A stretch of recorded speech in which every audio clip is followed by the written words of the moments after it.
Good morning student. मैं लीला sir फिर से आपकी 12वीं क्लास में स्वागत करता हूँ। जैसे आपको पता है कि पिछली क्लास में आपका लेसन कंप्लीट हुआ था वंशागति एवं विभिन्नता। ये लेसन कंप्लीट हुआ था। ये लेसन जो है ये हमने पढ़ाया था, तो ये पहला लेसन था, लेकिन आपके सिलेबस में ये लेसन नंबर है 5th। कौन सा है? 5th, 5वां। ठीक, आज आप करोगे न्यू लेसन स्टार्ट। ये है आपका लेसन नंबर 6, लेसन नंबर 6, जिसका नाम है वंशागति का आणविक आधार, मॉलिक्यूलर बेसिस ऑफ इनहेरिटेंस। ये है आपका new lesson, new chapter start करते हैं। ठीक, आपने पिछले लेसन में पढ़ा था कि वंशागति होता क्या है। ठीक, अब उसी वंशागति का, जैसे आपने पढ़ा था कि ग्रेगर और मेंडल को अनुवांशिकी का जनक कहा जाता था। उन्होंने बताया था कि जो माता पिता से लक्षण है, कोई एक वाहक है जिसके द्वारा क्या है वो लक्षण एक पीढ़ी से दूसरी पीढ़ी में पहुंचते हैं, अर्थात अनुवांशिक लक्षण एक पीढ़ी से दूसरी पीढ़ी में पहुंचते हैं। और उस वाहक को नाम क्या दिया था? कारक, फैक्टर। फिर इसके बाद वैज्ञानिक आए थे, आपको पता है कि जोहानसन ने इस कारक को नाम क्या दिया था? इस कारक को नाम दिया था जी। क्लियर हुई बात? तो आपको क्या है कि इनका जो बेसिस आधार है, जो मेन आधार है वंशागति का, वो आपको इस लेसन में पढ़ना है। ठीक, अब देखो, इस लेसन की पहली हेडिंग है आपका, हाँ भाई है आपका डीएनए आरएनए है, वो आपका क्या कहते हैं चारगाप का नियम है। ये हम आपको ऑलरेडी पढ़ा चुके थे 11th क्लास में, तो चारगाप का नियम भी आप पढ़ लेना, वो भी आपके सिलेबस में है इस बार। ठीक, आनुवांशिक पदार्थ की खोज, आनुवांशिक पदार्थ की खोज। भाई अब आप लोग कहोगे सर आनुवांशिक पदार्थ तो डीएनए होता है, तो डीएनए तो होता है आनुवांशिक पदार्थ, लेकिन कैसे पता चला कि आनुवांशिक पदार्थ डीएनए? तो आपको इसी टॉपिक में वही सब पढ़ना है कि कैसे डीएनए की खोज हुई, कि डीएनए आनुवांशिक पदार्थ।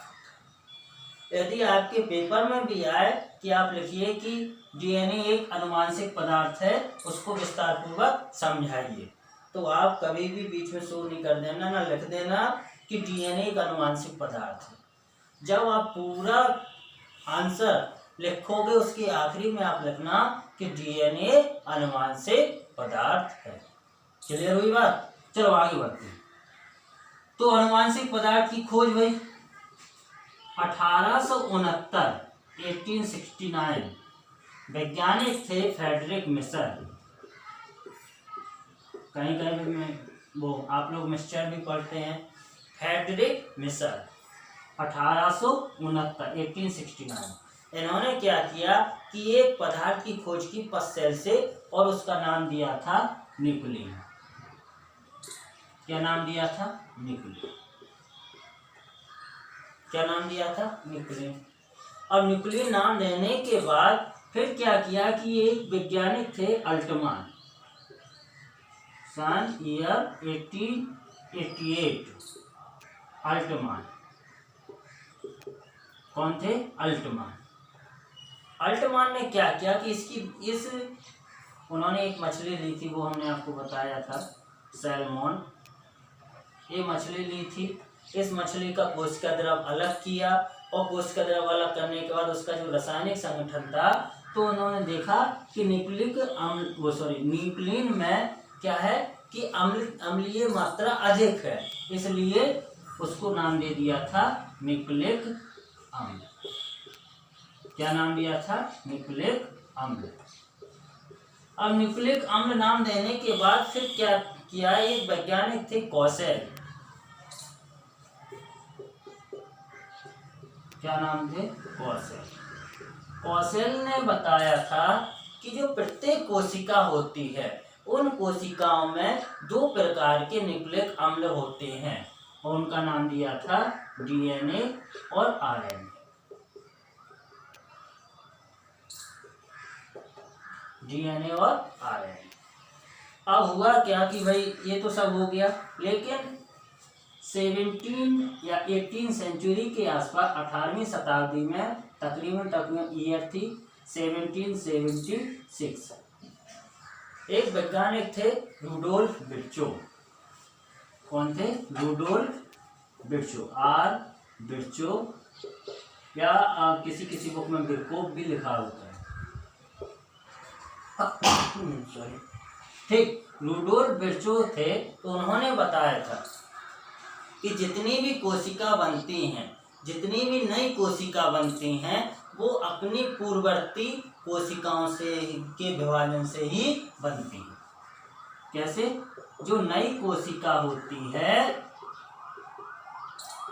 नई कोशिका होती है वो किससे बनती है?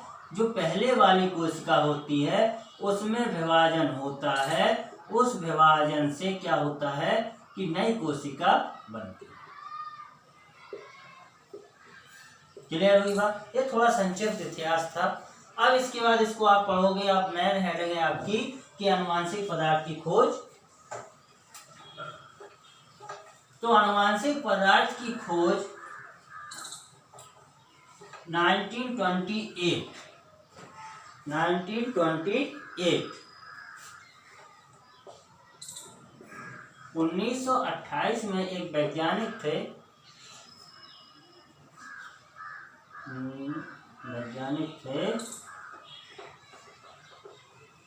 Frederick Griffith.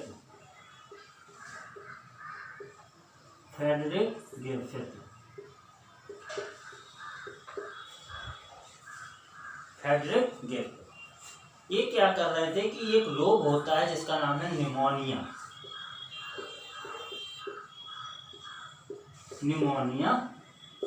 ये रोग होता है निमोनिया। ये रोग होता है डिप्लोकोकस निमोनिया।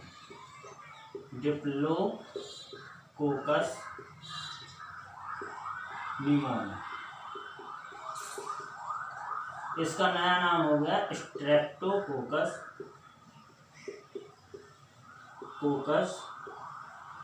निमोनिया।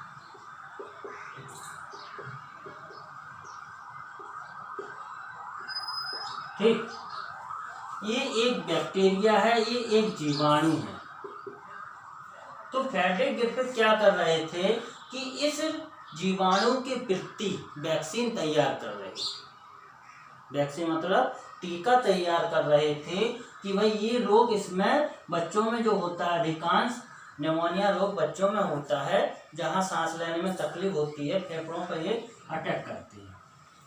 तो क्या हुआ कि इसका वैक्सीन तैयार कर रहे थे। तो तैयार करते समय उन्होंने कुछ पाया और एक प्रयोग किया था जिसका नाम था ट्रांसफॉर्मेशन का एक्सपेरिमेंट, जिसको हिंदी में कहते हैं रूपांतरणकारी प्रयोग।